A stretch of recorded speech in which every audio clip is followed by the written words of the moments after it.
योमसुंगा एकदम शॉक होकर अपनी फटी हुई आंखों से देखता है। उन दोनों के बीच में एक सुनहरे बालों वाला लड़का खड़ा था जो योमसुंगा को रोकने की पूरी जी जान से कोशिश कर रहा था। ली स्योन पीछे खड़ा खड़ा उसे तुरंत पहचान लेता है। ये कोई और नहीं बल्कि जैक मायर्स था। जैक एकदम हकलाते और घबराते हुए योमसोंग आ से पूछता है कि क्या तू बोरसिप्पा डिपार्टमेंट के सबसे टॉप स्टूडेंट को जानता है। योमसुंगा गुस्से से बुरी तरह कांप रहा था और खुद को छुड़ाने के लिए पागलों की तरह तड़प रहा था। जैक बेचारा डर के मारे पसीना पसीना हो रहा था और धीरे से बोलता है कि मैं इसे थोड़ा बहुत जानता हूँ। योमसुंगा एकदम शांत हो जाता है, लेकिन उसकी आंखों से अभी भी अंगारे बरस रहे थे। वहां का माहौल इतना ज्यादा भयंकर और डरावना था कि जैक की तो पैंट गीली होने वाली थी। फाइनली योमसुंगा पीछे हटता है और जैक को वहां से दफा हो जाने के लिए बोलता है। जैक की तो जैसे जान में जान आती है। वो तुरंत ली स्योन को वहां से घसीटते हुए ले जाता है और बोलता है कि भाई अब यहाँ से निकलने का टाइम आ गया है। जाते जाते ली स्योन एकदम ठंडी और इग्नोर मारने वाली आवाज में जैक को बोलता है कि फालतू की बकवास बंद कर और जल्दी चल।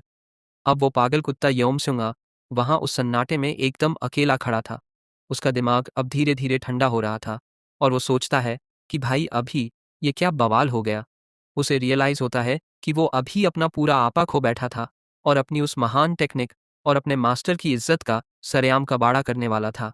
वो भयंकर फ्रस्ट्रेशन में अपनी मुट्ठी भींचता है और उसके माथे से पसीने की एक बूंद नीचे गिरती है।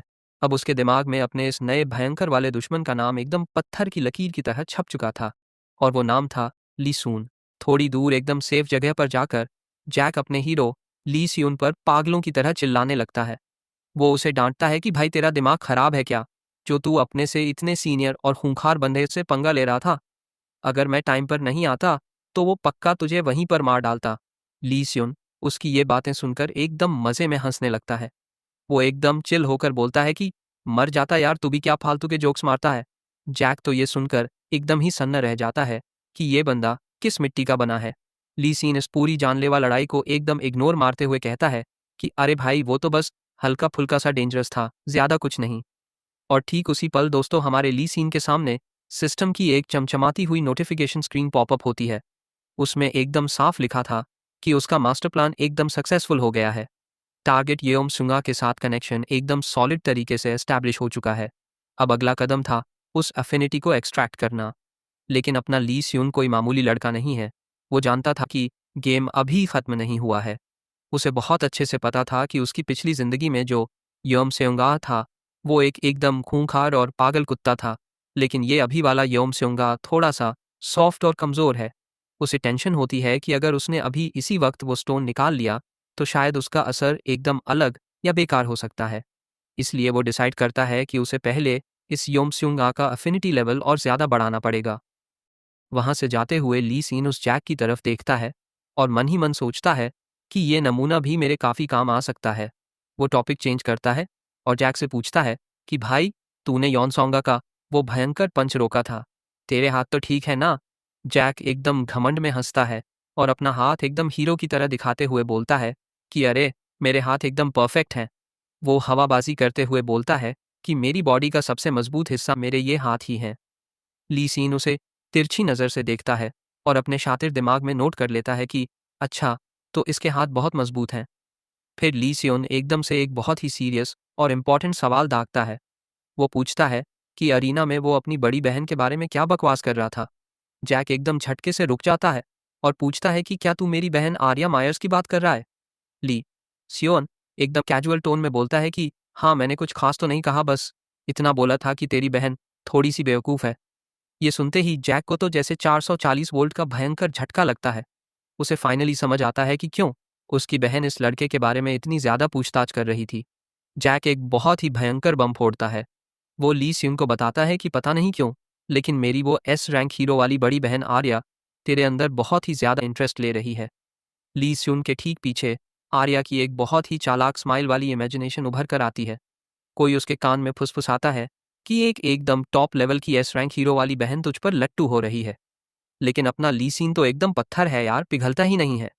वो बिना पीछे मुड़े एकदम इग्नोर मारते हुए खड़ा रहता है। वो सुनहरे बालों वाली आर्या एकदम स्वैग में हंसती है और ताना मारते हुए कहती है कि मानना पड़ेगा, तूने इतनी दूर से भी हमारी बातें सुन ली। बेचारा जैक हाथ जोड़कर अपनी बहन से चुप रहने की भीख मांगता है। ली स्यून उस जैक को एकदम शांति से समझाता है कि देख भाई, मुझे यही तो चाहिए था। आर्या का ये इंटरेस्ट ही तो मेरा असली प्लान था। वो कहता है कि मुझे बहुत अच्छे से पता है कि येओम स्योंगा की जिंदगी का बस एक ही मकसद है, और वो है तेरी बहन को हराना। इसलिए आर्या की नज़रों में आकर मैं येओम स्योंगा के सामने और भी ज्यादा खटकने लगूंगा। जैक बेचारा डर के मारे ली स्यून को वार्निंग देता है कि भाई, तू इस गेम को इतना हल्के में मत ले। वो उसे समझाने की कोशिश करता है कि उसकी बहन असलियत में कितनी ज्यादा खतरनाक है, लेकिन डर के मारे उसके मुंह से शब्द ही नहीं निकल रहे थे। ली स्योन उसे बीच में ही टोक देता है और एकदम सटीक और डरावने तरीके से गेस करते हुए बोलता है कि मुझे पता है, तेरी बहन अंदर से एकदम नीच और दूसरों का इस्तेमाल करने वाली चालाक लोमड़ी है। ये सुनते ही जैक की तो रूह कांप जाती है। वो एकदम सुन्न पड़ जाता है, जैसे किसी ने उसका दिमाग ही दो हिस्सों में फाड़ दिया हो। ली सियोन एकदम मजे लेते हुए स्माइल करता है, जैसे उसे पहले से ही इस रिएक्शन की उम्मीद थी। फिर ली सियोन के चेहरे पर एकदम सीरियस और खूंखार एक्सप्रेशन आ जाते हैं और वो जैक से एक बहुत ही डार्क सवाल पूछता है। वो पूछता है कि बता, आर्या ने तेरे साथ ऐसा क्या किया था जिसकी वजह से तू उससे इतनी भयंकर नफरत करता है।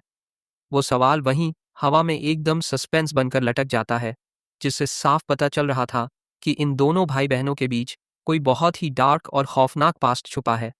और फिर हमारी स्टोरी का सीन एकदम फ्लैशबैक में चला जाता है। हमारे सामने उस होली सॉर्ड की लेजेंडरी मास्टर आर्या मायर्स की पुरानी झलक दिखाई जाती है। उसकी वो भयंकर और विशाल फिगर और उसकी वो एकदम डिटर्मिनेशन से भरी हुई कातिलाना नजरें बता रही थीं कि वो अपने टाइम की कितनी बड़ी और असली एस रैंक हीरो हुआ करती थी। लेकिन यार, इतनी भयंकर पावर और इतनी सारी खतरनाक जीत हासिल करने के बाद भी आर्या मायर्स कभी खुश नहीं रहती थी। उसके चेहरे पर हमेशा एक अजीब सी असंतुष्टि रहती थी। ऐसा लगता था जैसे आज तक दुनिया की कोई भी स्वॉर्ड उसके उस घमंडी और हाई लेवल के स्टैंडर्ड को मैच ही नहीं कर पाई हो। फिर एक दिन अचानक से कुछ ऐसा हुआ जिसने पूरी दुनिया को हिलाकर रख दिया। वो दुनिया भर में मशहूर होली स्वॉर्ड की मास्टर आर्या मायर्स बिना कोई सुराग छोड़े अचानक से कहीं गायब हो गई। उसके ऐसे अचानक गायब होने से पूरी दुनिया एकदम भयंकर टेंशन और डर में डूब गई थी। लेकिन कहानी में असली ट्विस्ट तो तब आया जब उसकी जगह पर एक एकदम नई और खौफनाक हस्ती ने जन्म लिया। वो कोई और नहीं बल्कि एनहिलेशन लाइट का डीमन गॉड था। एक ऐसा डरावना और डार्क मॉन्स्टर जो एक मरे हुए डीमन गॉड के बचे खुचे अवशेषों को अपनी खुद की स्वॉर्ड की तरह इस्तेमाल करता था। एकदम रोंगटे खड़े कर देने वाला बवाल था यार। अब हम वापस से प्रेजेंट टाइम में आ जाते हैं। जैक पसीने से भीगा हुआ ली सेयोन के जवाब का वेट कर रहा था, लेकिन अपना ली सेयोन एकदम चिल और ब्रूटल तरीके से सीधा मुंह पर बोलता है कि मुझे तेरी बहन आर्या बस उसकी शक्ल की वजह से पसंद नहीं है। भाई साहब, ये क्या बात हुई?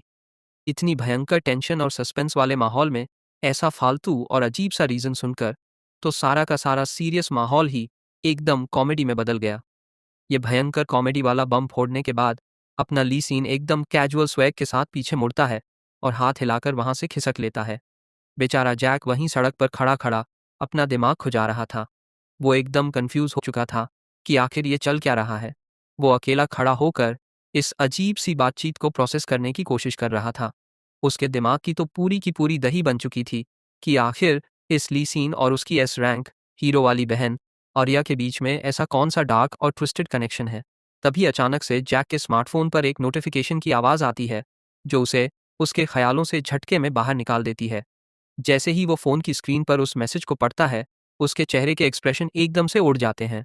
दोस्तों, वो डरावना मैसेज किसी और का नहीं, बल्कि उसकी उसी खूंखार बहन आर्या मायर्स का था। उस मैसेज में एकदम चालाकी से लिखा था कि उसने एक बहुत ही इंटरेस्टिंग और मज़ेदार नया दोस्त बना लिया है और अब से जैक उन दोनों के बीच में एक मैसेंजर की तरह काम करेगा। ये पढ़ते ही जैक को तुरंत रियलाइज़ हो जाता है कि वो बहुत बुरी तरह से अपनी बहन के जाल में फंस चुका है। और इससे पहले कि वो सांस भी ले पाता, एक और मैसेज पॉप अप होता है। अब तो जैक के चेहरे पर एकदम मौत का खौफ छा जाता है। उसके माथे से ठंडा पसीना बहने लगता है और एक बहुत ही भयंकर वाला खौफ उसके पूरे शरीर में बिजली की तरह दौड़ जाता है। उसके दिमाग में फिर से अपनी बहन आर्या की वो खौफनाक और चालाक स्माइल वाली इमेज छप जाती है, जो उससे कोई काम करवाने के लिए ऑन ऑर्डर दे रही थी। उसे ली स्यून की वो बात एकदम सच लगने लगती है कि उसकी बहन सच में एक बहुत ही नीच और दूसरों का इस्तेमाल करने वाली डायन है। बेचारा जैक एकदम हार मान चुका था।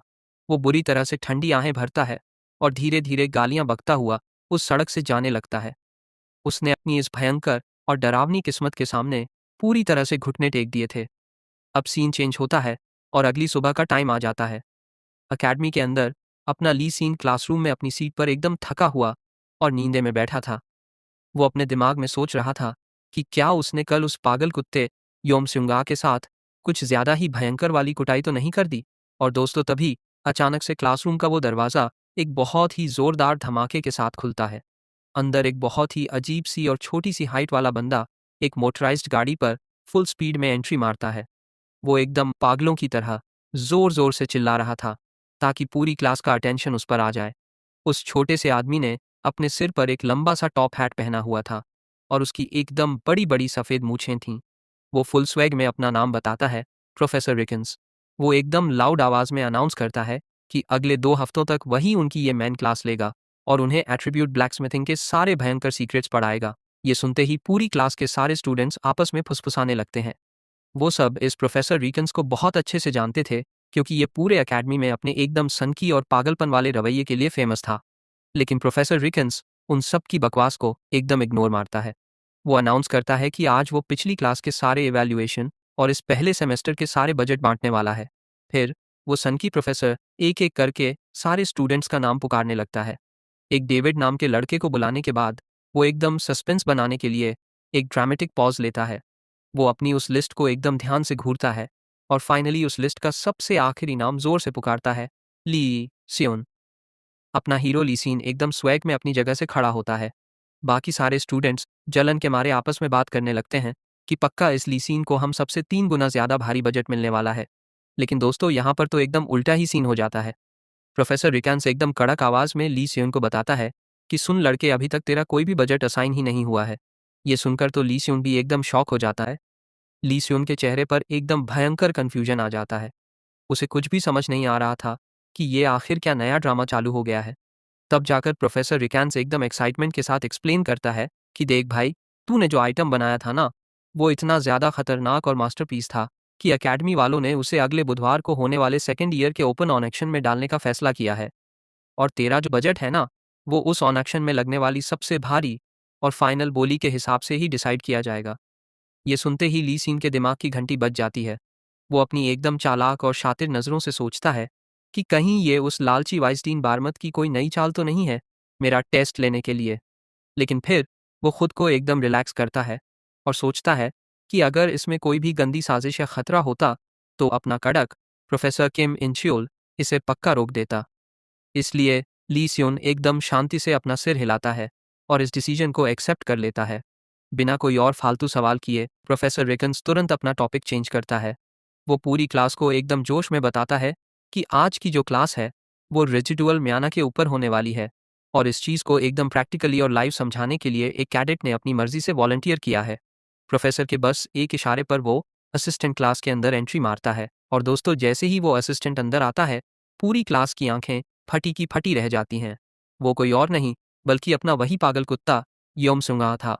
ये स्पीयर आर्ट्स डिपार्टमेंट का सबसे खूंखार थर्ड ईयर का स्टूडेंट आज इनका टेम्परेरी असिस्टेंट बनने वाला था। अपने इस इतने फेमस और ख़तरनाक सीनियर को देखकर सारे स्टूडेंट्स खुशी और शौक के मारे पागलों की तरह शोर मचाने लगते हैं। लेकिन अपना ली सीन एकदम चिल होकर अपनी सीट पर बैठा था। वो मज़े लेते हुए अपने मन में सोचता है कि काश ये गधे बच्चे अपनी पढ़ाई में भी इतना ही ज़्यादा इंटरेस्ट दिखाते तो शायद इनका कुछ भला हो जाता। प्रोफेसर टोबा उन सब की इस फालतू बकवास को बीच में ही रोक देते हैं।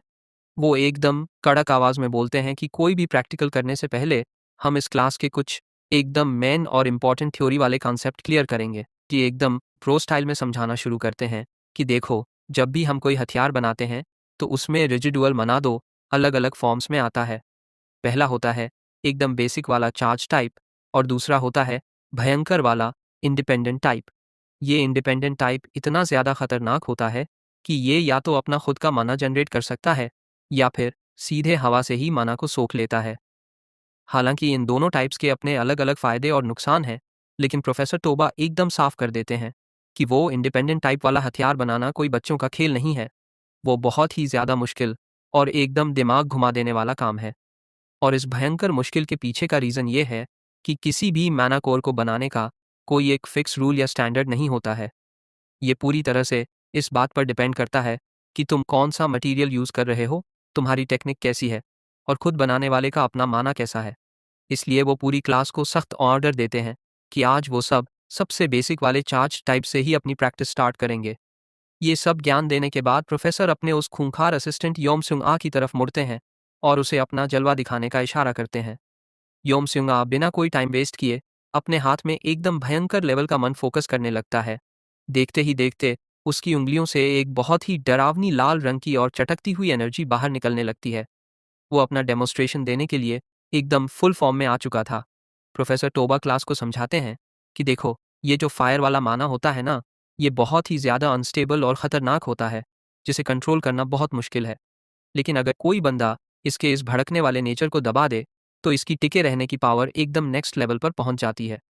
इस बात को एकदम लाइव प्रूफ करने के लिए अपना पागल कुत्ता योमसुंगा अपनी वो सबसे भयंकर और लेजेंडरी फायर व्हील स्पीयर वाली टेक्निक एक्टिवेट कर देता है। और दोस्तों, पलक झपकते ही एकदम प्योर और धधकती हुई आग के 3 बड़े बड़े छल्ले उसके शरीर के चारों तरफ गोल गोल घूमने लगते हैं। उसका इस आग पर जो भयंकर कंट्रोल था ना, वो सच में एकदम मास्टर लेवल का था। पूरी की पूरी क्लास तो ये चमत्कार देखकर एकदम शॉक और सन्न रह जाती है।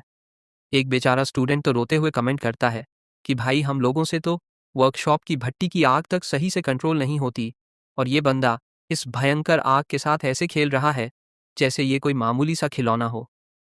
योम सुंगा के इस बवाल डेमोन्स्ट्रेशन से प्रोफेसर टोबा एकदम खुश हो जाते हैं। वो सोचते हैं कि आज इस असिस्टेंट का पूरा पूरा फायदा उठाया जाए। वो तुरंत एक खतरनाक अनाउंसमेंट करते हैं कि तुम सबका असाइनमेंट अगले गुरुवार को सबमिट होगा। वो ब्लैक बोर्ड पर एकदम साफ लिख देते हैं कि तुम लोगों को पूरी छूट है, तुम जो चाहो वो हथियार बना सकते हो, लेकिन शर्त बस इतनी है कि वो इस क्लास के मेन टॉपिक से जुड़ा होना चाहिए। अब ये बोरिंग थ्योरी वाला पार्ट तो खत्म हो चुका था।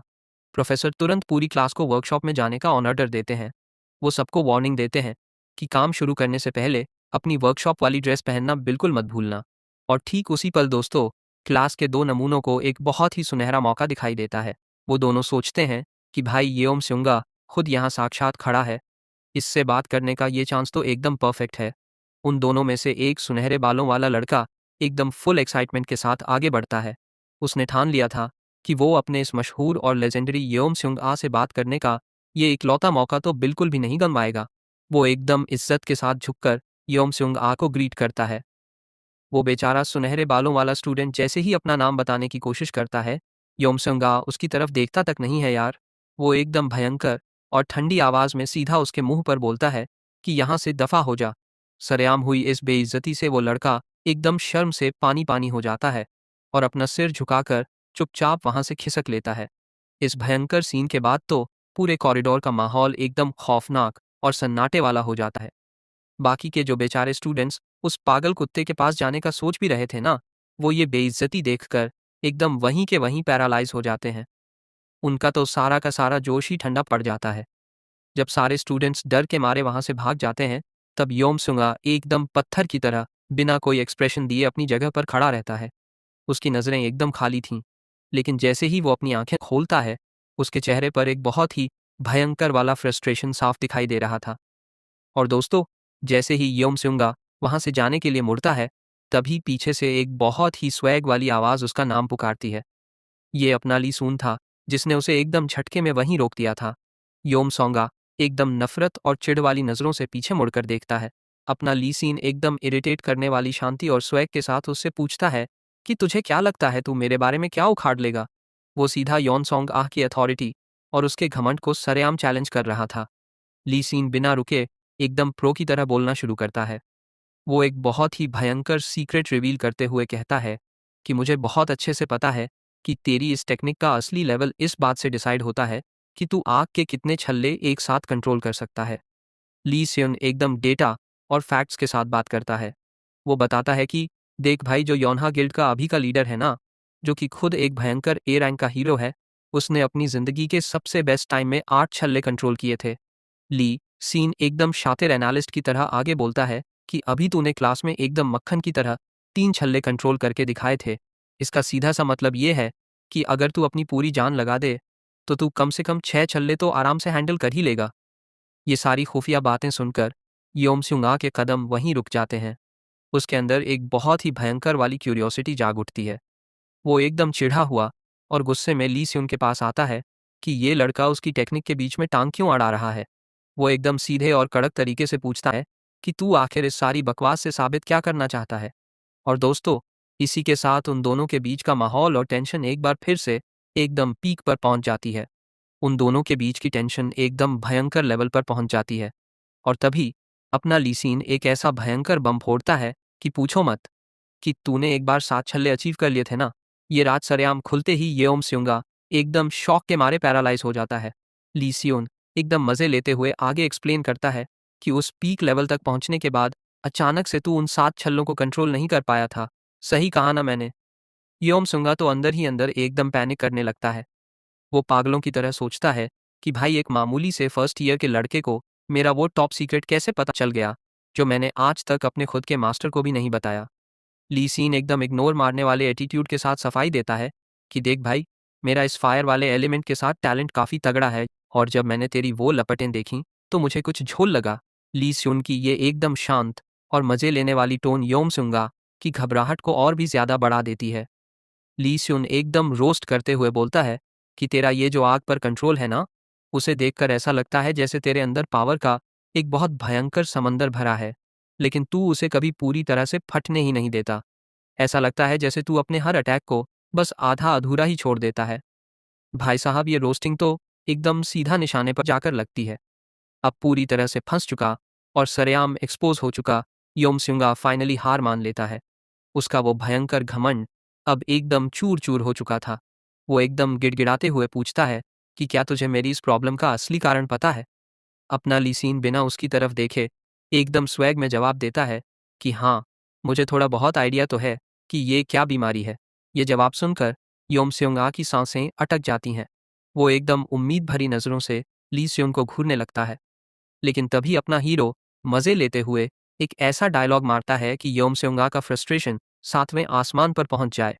ली स्योन एकदम कैजुअल टोन में बोलता है कि मुझे कारण तो पता है, लेकिन मुझे तुझे बताने का कोई भी फायदा या रीज़न नज़र नहीं आ रहा है। एक फर्स्ट ईयर के नमूने का ये भयंकर वाला घमंड देखकर योम स्युंगा की तो बोलती ही बंद हो जाती है। वो एकदम डेस्परेट होकर ली स्यून से भीख मांगता है कि भाई, तू अपनी कीमत बता। वो इस रात को जानने के लिए कोई भी कीमत चुकाने और कुछ भी करने को तैयार था। ली स्यून के चेहरे पर एक बहुत ही चालाक और ईविल वाली स्माइल आ जाती है। उसका सारा का सारा मास्टर प्लान एकदम परफेक्ट काम कर रहा था। वो अपनी पहली भयंकर वाली शर्त रखता है। वो कहता है कि मैं तुझे जो भी सलाह या मदद दूंगा, उसका तुझे एकदम फेयर और भारी कीमत चुकाना पड़ेगा। और दूसरी शर्त यह है कि फ्यूचर में जब भी तू किसी बड़ी मुसीबत या कन्फ्यूजन में फंसेगा, तो तू कोई भी डिसीजन लेने से पहले मुझसे आकर पूछेगा। भाई साहब, देख रहे हो, लीसून का दिमाग वो सीधे सीधे इस पागल कुत्ते के पूरे फ्यूचर को अपने कंट्रोल में करना चाहता था। ली सियोन उसे एक अल्टीमेटम देता है कि वर्कशॉप पहुंचने से पहले अपना डिसीजन फाइनल कर ले। येओम सियोंगा पीछे खड़ा खड़ा इस बेइज्जती वाले लेकिन एकदम लालची ऑफर के बारे में सोचने लगता है। फाइनली अपने चेहरे से पसीना पोंछते हुए और अपने उस भयंकर घमंड को पैरों तले कुचलते हुए येओम सियोंगा इस डील को एक्सेप्ट कर लेता है। वो एकदम कांपती हुई आवाज़ में बोलता है कि ठीक है, मैं ये करूँगा, लेकिन वो भी एक शर्त जोड़ देता है कि वो ये सब तभी मानेगा जब ली स्यून उसे ये साबित करके दिखाए कि उसकी बातों में सच में कोई दम है। ली स्यून पीछे मुड़ता है और उसके चेहरे पर एक बहुत ही भयंकर वाली जीत की स्माइल थी। लो भाई, उसने कर दिखाया। अब दोपहर का टाइम हो चुका था और वर्कशॉप रूम में माहौल एकदम सस्पेंस और टेंशन से भरा था। सारे स्टूडेंट्स आपस में फुसफुसा रहे थे। सबकी नज़रें सिर्फ और सिर्फ अपनी लीसीन पर टिकी थीं, जो भट्टी की आग के सामने एकदम फुल स्वैग में रेडी खड़ा था। बाकी के गधे बच्चे सोच रहे थे कि भाई, ये बिना किसी ब्लूप्रिंट या प्लान के हथियार कैसे बनाएगा? क्या इसे पूरा प्रोसेस एक बार चेक नहीं करना चाहिए? लेकिन अपना लीसीन तो कब का अपना काम चालू कर चुका था। उसके दिमाग में पूरा का पूरा प्लान एकदम शीशे की तरह साफ था। वो फायर एट्रीब्यूट और डार्क एट्रीब्यूट वाले मिनरल को एकदम परफेक्ट 7 और 3 के रेशो में मिक्स करता है। जो नमूने उसे देख रहे थे, उनके पल्ले तो कुछ पड़ ही नहीं रहा था। उन्हें लग रहा था कि ऐसे कच्चे तरीके से मिक्स करने पर तो सारा का सारा एटोपा एलिमेंटल माना ही हवा में उड़ जाएगा। वो सोच रहे थे कि अकेडमी का सबसे टॉप स्टूडेंट इतनी बकवास और बेसिक गलती कैसे कर सकता है। लेकिन लीसिंग का फोकस एकदम अर्जुन के तीर जैसा था। वो बस उस मिक्सचर को एकदम सटीक उतनी ही आग दे रहा था जहां से एलिमेंटल माना बाहर रिसना शुरू होता है। ना 1 सेकंड ज़्यादा और ना 1 सेकंड कम। एकदम परफेक्ट टाइमिंग यार। वो एकदम हीरो वाले स्टाइल में झटके से अपने ग्लव्स सेट करता है और इस पूरे प्रोसेस के सबसे भयंकर और मेन स्टेप के लिए रेडी हो जाता है। अचानक से उसके हाथ से एक बहुत ही खूंखार और डरावनी एनर्जी बाहर निकलने लगती है। वो एक बहुत ही भयंकर टेक्निक का इस्तेमाल करता है जिसे थर्मल डिस्प्लेसमेंट कहते हैं। इस टेक्निक से वो आग की लपटों और मना को एक ही टाइम पर एकदम मक्खन की तरह एडजस्ट कर रहा था ताकि वो मेटल उस पूरी एलिमेंटल एनर्जी को पी जाए। ये भयंकर चमत्कार देखकर वो सन की प्रोफेसर रिकन्स की तो बोलती ही बंद हो जाती है। वो इस एकदम एडवांस लेवल की मास्टर टेक्निक को तुरंत पहचान जाता है। अब जाकर उसे समझ आता है कि आखिर क्यों इस लड़के को उस पब्लिक ऑक्शन में हिस्सा लेने की परमिशन मिली थी। ये लड़का कोई नौसिखिया बच्चा नहीं है भाई, ये तो पूरा का पूरा बाप लेवल का खिलाड़ी है। ली स्यून अपने मन ही मन एक कातिलाना स्माइल देता है। उसे बहुत अच्छे से पता था कि बाकी गधों को तो ये बस एक नॉर्मल सा थर्मल डिस्प्लेसमेंट लग रहा होगा, लेकिन उसे 100% यकीन था कि वो पागल कुत्ता योम स्यूंगा इस टेक्निक में कुछ एकदम ही अलग और भयंकर चीज नोटिस कर रहा होगा। और दोस्तों, हुआ भी बिल्कुल वैसा ही। योम स्यूंगा अपनी आंखें फाड़ फाड़ कर एकदम मैक्सिमम फोकस के साथ ली स्यून के एक एक मूव को स्कैन कर रहा था। ली स्यून अपने पैर से उस भट्टी की हवा को कंट्रोल कर रहा था और आग का टेम्परेचर एकदम स्टेबल रखा हुआ था। उसका ये काम करने का स्टाइल एकदम ही अलग और यूनिक था। वो उस फायर म्याना को अंदर से बाहर की तरफ फैला रहा था, जबकि उस डार्क म्याना को एकदम बाहर से अंदर की तरफ धकेल रहा था। वो इन दोनों एकदम अलग अलग और अपोजिट फोर्सेस के बीच एक बहुत ही परफेक्ट और बैलेंस वाला भयंकर सर्कल बना रहा था। ली स्यून के इस बवाल डेमोन्स्ट्रेशन को देखकर योमस्यूंगा के मुंह से बस एक ही बात निकलती है, अच्छा तो ये बात है। उसे फाइनली अपनी और ली स्यून के लेवल के बीच का वो भयंकर जमीन आसमान का फर्क समझ आ चुका था।